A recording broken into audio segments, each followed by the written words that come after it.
Hello, my wonderful viewers, and welcome to another episode of Betty Adams Overanalyzes. Today we are going to jump back and take a look at a question we've addressed in a previous video from a different angle. Where is Scarecrow's engine, or where was Scarecrow's engine?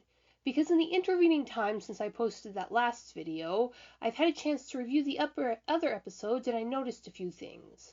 Note, if you will, another show that was airing simultaneously with the original Lost in Space series, one that predated the creation of Lost in Space by several years and even outlived it in total seasons. I think we can find a clue in this show as to where Scarecrow's engine was. That's right, my wonderful viewers. I am referring to the timeless classic Mr. Ed. And it's equally timeless wisdom. A horse is a horse, of course, and no one can talk to a horse, of course. That is, of course, unless the horse is the famous Mr. Ed. Now, I don't know what the animal actor's name was, but that is one telling animal tromping around the Resolute by itself for 7 months. So, where was Scarecrow's engine? Let's ask the horse. That nameless chestnut horse that startled Penny and Will in the cafeteria, foretold the coming of Scarecrow, and then disappeared to have no more input into the episode. Someone asked in a previous post, how did the horse survive 7 months on its own? I pointed out that nearly all modern transports have automatic feeders for animals, and this horse was wandering the ship hungry at the end of 7 months, scavenging scraps from the human eating areas. And that did solve the food issue. Another person questioned what was the point of the horse, and I eventually found this question much more telling. Sure, it made noise that attracted Scarecrow, but Penny and Will weren't exactly being quiet, and simple carelessness on their part, bumping a tower of plates, could have done that. So, why would the creators invest in a long, expensive horse scene? And believe me, horses are expensive. They're very fragile creatures. The slightest damage, and the creators of the show would be in for a huge veterinary bill. So, why the horse? Having the horse there did establish the strained connection between Penny and her mother, showing how hard Penny thought she had to work for her mother's affection. This exposes a character flaw in Maureen, and a character flaw in Penny, and how those character flaws meet. And while that is one thing, it really wasn't enough of a thing to justify the length of that scene. Simply explaining the backstory without the presence of the living horse could have done that. I pointed out it also served as the second beats in the 3 beats needed to establish horses as part of the colony in preparation for the story-critical scene with Gypsy. The 3 beats being everything around Devi, but especially the statement that all the livestock had a microchip, implying more livestock than just chickens, and Dawn West referencing the entire Department of Livestock Migration, indicating that they were moving entire herds of animals, not just a few paltry poultry. The second beat, with the nameless chestnut horse appearing in the show, still illustrates that there were horses on the Resolute when it was attacked. And then the third beat is the horses, including Gypsy, showing up to carry Adler and company to the rock formations Will had seen. So that is 2 things the scene did, serving as the second beat for that story arc, serving to show the strained relationship between Penny and Maureen. But these writers usually follow the golden rule of each scene doing at least 3 things. So, what was the third thing this scene was doing? It was telling us, in no uncertain terms, where Scarecrow's engine was. We'll get back to that. Now, the 2 main questions I had in the last video were, where was Sar's ship, the one that is explicitly shown 3 times in the last episodes of Season 1. Once when Robot Robinson retrieves his engine and locates John Robinson. Sar's ship is shown approaching John's location. Then, once when the shadow of Sar's ship crosses John's position. And finally, once when the ship passes the entryway to the Jupiter 2. Then, we never see that ship again. Where was that ship? Now, in retrospect, the answer is rather obvious. Robot Robinson's engine took the Jupiter through a wormhole. Robot Robinson then jumped the Resolute through another wormhole after the Jupiter. Sar's ship was left behind orbiting the nameless planet. Now, however, this raises the question of how did Sar and Robot get off the Resolute down to the nameless planet, and how did they do it without the colonists seeing them? Why didn't they just call for backup? Well, as to the second question, we know that the robots are more than capable of hacking the sensors on the Resolute.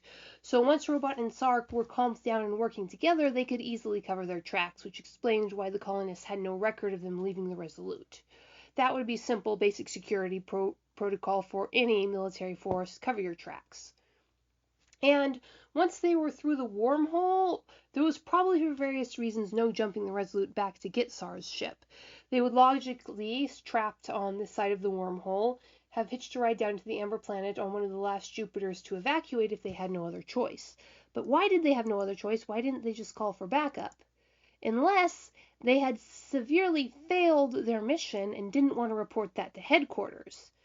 Now, why would they do this?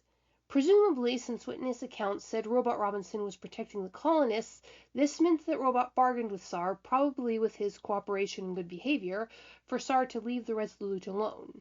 We have to speculate here because, tellingly, no one saw the robots leave the Resolute. But we know that they left Scarecrow on the Resolute to die. They didn't have the engine, they had not been to heal at the methane planet, and the humans couldn't find the engine on the Resolute. Now, this might mean that Robot took the engine to the Amber Planet with them and hid it there, but it could just as easily mean that they left the engine on the Resolute.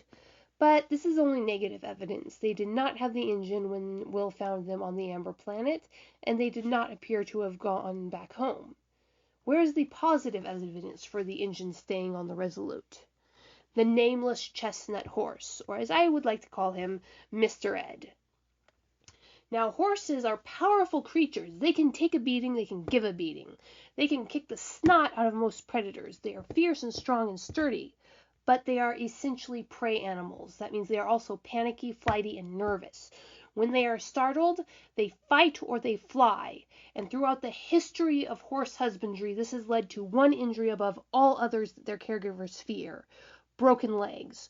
For all of history, a broken leg means a dead horse. It is only in very recent times that veterinary medicine has been able to nurse a horse with a broken leg back to life. And even today, in this day and age, with our modern wonderful miracles of surgery we can do on most animals, a broken horse is still often a death sentence. A broken leg is often a death sentence for a horse. And there is the plot of half of the tragic horse books ever written. Horse breaks leg, young caregiver must make the mature decision to put the horse down to prevent it suffering. But the nameless chestnut horse seen on the Resolute is sound after 7 months wandering the Resolute by itself without any humans on the Resolute except for Samantha. This means that there has been constant and steady gravity on the Resolute for the entire 7 months that the Robinsons were away from the Resolute. And how is gravity generated on the Resolute? For most of Season 1, it is implied that the gravity is generated by the thrust of the engines on the Resolute. The views through the portholes on the ship clearly show that the force of gravitational pull runs down the nose of the ship to the cones. Or the Resolute is built so that if it were sitting upright on a planetary body, rocket down, nose up, ready for liftoff, the floor would still be down. This is perfectly easy to justify if the Resolute is accelerating in space. The acceleration would pull everyone against the floor at a 1G mimic quite nicely. It would have been harder to maintain when circling a solar system, but still doable.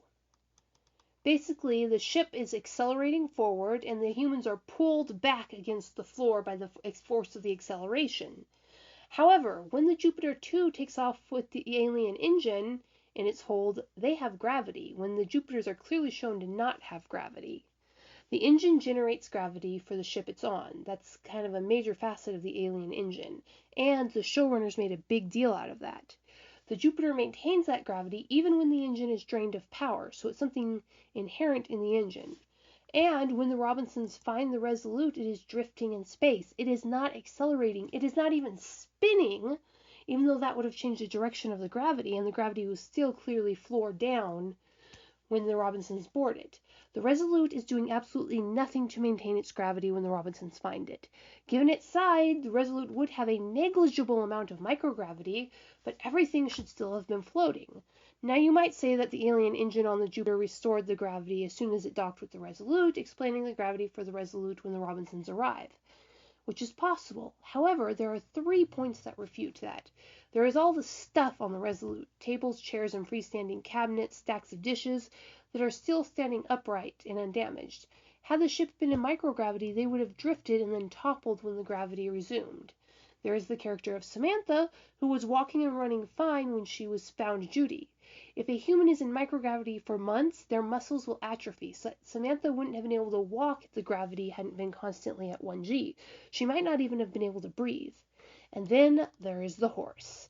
See, a human, a primate with 4 gripping limbs and the ability to scramble and crawl, and most importantly, a brain to reason with, does just fine in microgravity. A horse would panic. A horse, left alone as its handlers panic and abandon it, would try to run, would try to fight. Its legs would flail. Its fragile legs would flail, break, and bleed. If there was even a moment of microgravity on the Resolute, every horse loose on it would be dead in days. If they didn't bleed to death, the pain and the starvation would have killed them soon after. So that means that while the Resolute was drifting aimlessly, it still had gravity. It clearly wasn't spinning when the Robinsons approached it, and any spin would have pulled the gravity sideways from the center out towards the sides of the circle of the Resolute's rings. It wasn't. The gravity was still pulling from nose to rocket cone, down. It wasn't under thrust, let alone accelerating. There should have been no gravity on that ship, but there clearly was. The writers went out of their way to put a horse on that ship, an expensive, living, breathing horse that would require a handler, when a mere mention of a horse would have done the same thing. A horse that shows the gravity was stable on a non-spinning ship not under thrust. And the gravity has been shown to be generated by the alien engines. So Scarecrow's engine never left the Resolute. This might explain why Sar and Robot were on the Amber Planet and why they hadn't called for help from whatever their headquarters is. If they were after the engine and failed that mission, it might be wise of them to hide out rather than return to base with empty talons. Or if they were after John Robinson, as I speculated in my previous video, click here to see that, waiting for Robinson to show up with the rest of the colonists also makes sense. But then the question becomes, where was the engines when the humans returned to look for it? Again, the clue lies in how Robot Robinson's engine behaved when left alone in Jupiter 2. It immediately extended cables into the walls and tapped into the Jupiter 2's batteries. Left alone and without orders, the engine did what it needed to fulfill its mission, namely returning to the methane planet. Now, I have done several videos going into why I don't think Scarecrow would necessarily consider Sar and or Robot Robinson a friend. You can find some of them here. But most tellingly, they found him in the harness, ready to pilot the Resolute out of system, and they left him there to die. We know that at some point Robot and Star started cooperating. This was probably as soon as the colonists lost sight of them, as neither Robot or Sar has more damage than what they took on screen in Season 1, when we see them again in Season 2. Now, if they were cooperating, there is no reason they would have left a willing Scarecrow on the Resolute, especially as he was right there in the piloting room with them. So either Scarecrow didn't want to go with them, or it was never part of the plan to rescue Scarecrow in the first place. Though there is no reason at all to assume that Sar and Scarecrow are even allies, let alone friends. And there is the fact that despite everything the humans had done to him, Scarecrow still jumped the Resolute to assist them with a human-friendly atmosphere, protecting not just the colonists, but Earth and Alpha Centauri in the process. Then he showed back up to protect them again at the end. There is, in short, no reason to assume that Scarecrow was helping Sar when Sar was on the ship. From the way the humans talked about the jump, it sounds like they don't know what happened after Robot and or Sar burst into the control room. But given that the Resolute was about to make a jump, Scarecrow would have been in the harness, i.e. connected to the engine with the prod actively in his brain, telling him to jump. If he actively was opposing Sar and Robot, he might have ordered the engine to disassemble itself and hide in the walls of the Resolute to protect it from them. Or, given that the engines are clearly capable of taking at least limited actions on their own, as Robot Robinson's engine took over the Jupiter 2, it is possible that the engine itself activated some run and hide or even a self-destruct mode when Robot activated it to jump the Resolute to the danger system. Or it is even possible that Robinson, sent the engine on either a run and hide mode or a self-destruct mode to prevent Sar from just taking the Resolute wherever he wanted to go. Robot would have wanted to stay close to the colonists and be close to Will. Of course, a self-destruct mode would have to mean that the engine was unable to be used as an engine, but was still producing gravity, as the main point behind this argument is that there was still gravity on the Resolute for all 7 months the Robinsons were away. Now, as to why Scarecrow didn't summon the engine back once the SAR and Robot were gone, there's a couple different possibilities. It might have been that he couldn't. The scatter, run, and hide order might not have been reversible, or if it was a self-destruct, the engine might not have been capable of returning to its previous form. Or if Robot Robinson did it, it makes sense that Scarecrow might not be able to reverse it if it was a sort of automated self-destruct after being touched by a hostile. That might explain Scarecrow's wasting energy scrambling all over the insides of a ship instead of lying low and licking his wounds. If he was trying and failing to reactivate the scattered cables of his engine, it makes sense for him to expend that energy. Or it might be that he simply didn't want to fetch the engine, because that would lead the humans right back to torturing him and sticking the prod in his brain again. Which still leaves the question as why he was roaming the Resolute instead of conserving his dying energy, but that's a question for another day. So there you have it, folks. A horse is a horse, unless it's a very deliberate tell to a mystery in the slow character development for a mother and daughter relationship, and the final beat in preparation for a traumatic Disney-style animal death. So, that's my theory, folks. Scarecrow's engine never left the Resolute. It was hiding in the walls until Maureen Robinson atomized the entire Resolute. What do you think? Leave a like if you'd agree, and leave a comment atomizing my post if you disagree. Peace out, my wonderful viewers.